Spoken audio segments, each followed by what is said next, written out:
क्या ऐसा हो सकता है कि भारत में टैक्स से जुड़े फैसले न्याय पर नहीं बल्कि पैसों के दम पर हो रहे हों? आज हम इसी से जुड़े एक बहुत ही गंभीर मामले पर विस्तार से बात करेंगे। हमारे पास जो जानकारी है वो नवंबर 2025 में जयपुर में शुरू हुई एक सीबीआई जांच पर आधारित है। इस जांच ने इनकम टैक्स अपीलेट ट्रिब्यूनल यानी आईटीएटी में एक बड़े भ्रष्टाचार का पर्दाफाश किया है। और यहाँ सबसे पहले ये समझना जरूरी है कि आईटीएटी है क्या। मतलब इनकम टैक्स अपीलेट ट्रिब्यूनल एक बहुत महत्वपूर्ण न्यायिक संस्था है। हाँ। यहीं पर टैक्स से जुड़े विवादों का निपटारा होता है। इसलिए यहाँ की ईमानदारी पर सवाल उठना ये बहुत गंभीर बात है। बिल्कुल। और ये ध्यान रखना जरूरी है कि हम जिन बातों पर चर्चा कर रहे हैं वो सीबीआई जांच के शुरुआती आरोप हैं। मामला अभी अदालत में है। सही है। तो चलिए इस मामले की तह तक जाते हैं। सीबीआई के मुताबिक कुछ टैक्स मामलों में और इस पूरे जाल में एक जज, एक वकील, एक कारोबारी और एक कोर्ट अधिकारी का नाम भी सामने आया है। मतलब एक पूरा नेटवर्क काम कर रहा था। हाँ बिल्कुल।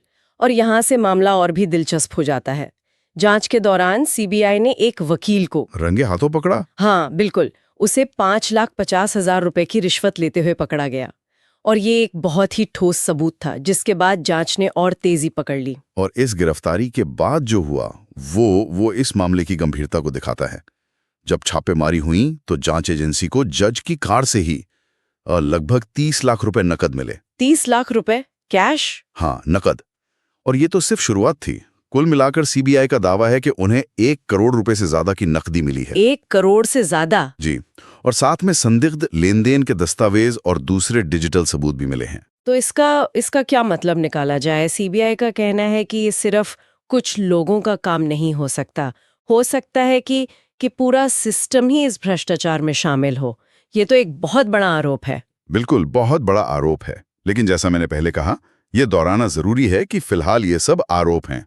सही बात है। मामला अदालत में है और जांच अभी भी चल रही है। सच्चाई क्या है, इसका फैसला तो अदालत ही करेगी। हमारा काम सिर्फ उपलब्ध जानकारी को बिना किसी पक्षपात के सबके सामने रखना है। तो कुल मिलाकर ये मामला न्याय व्यवस्था में भरोसे पर एक बहुत बड़ा सवाल खड़ा करता है। बिल्कुल, और ये हमें एक बहुत ही बुनियादी सवाल पर सोचने के लिए छोड़ जाता है।